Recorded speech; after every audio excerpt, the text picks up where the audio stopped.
Hello बच्चों, let's read the question. The correct electronegativity order is in question. The key concept is electronegativity. Electronegativity. Basically अगर हम बात करते हैं electronegativity की, it is a chemical property that describes the tendency of atom or a functional group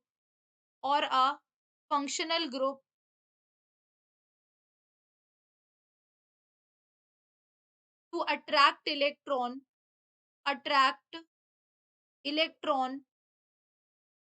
words itself को हम क्या कहते हैं, इलेक्ट्रोनेगेटिविटी कहते हैं। अब यहाँ पर हमसे क्वेश्चन में क्या कहा गया है, हमें करेक्ट ऑर्डर बताना है। ऑलवेज रिमेम्बर, जब हम एक पीरियड को क्रॉस करते हैं, पीरियड यानी कि जो हमारा लेफ्ट टू राइट जाता है, एंड ग्रुप यानी कि जो हमारा टॉप टू बॉटम जाता है। तो इलेक्ट्रोनेगेटिविटी जो होती है एलिमेंट्स की, वो जनरली इंक्रीज करती है अक्रॉस अ पीरियड। यानी पीरियड में क्या होता है, जो हमारी इलेक्ट्रोनेगेटिविटी है वो इंक्रीज करती है, एंड डाउन द ग्रुप यानी कि जब हम ग्रुप में जाते हैं, क्या करती है, डिक्रीज करती है। क्या करती है, डिक्रीज। अब अगर हम बात करते हैं कार्बन, नाइट्रोजन, सिलिकॉन और फास्फोरस की, तो यहाँ पे अगर हम क्या देखते हैं कि बेसिकली सिलिकॉन और कार्बन, तो कार्बन होता है, उसके बाद क्या आता है, सिलिकॉन, एंड नाइट्रोजन और फास्फोरस। तो यानी कि अगर हम यहाँ पर देखें, तो अगर हम देखें तो पीरियड में क्या हो रहा है, इंक्रीज। यानी कार्बन से ज्यादा किसका होगा, नाइट्रोजन का होगा। ठीक है, सिलिकॉन से ज्यादा किसका होगा, फास्फोरस का होगा। यानी अब बात आती है नाइट्रोजन और फास्फोरस की, तो डाउन द ग्रुप क्या हो रहा है, डिक्रीज।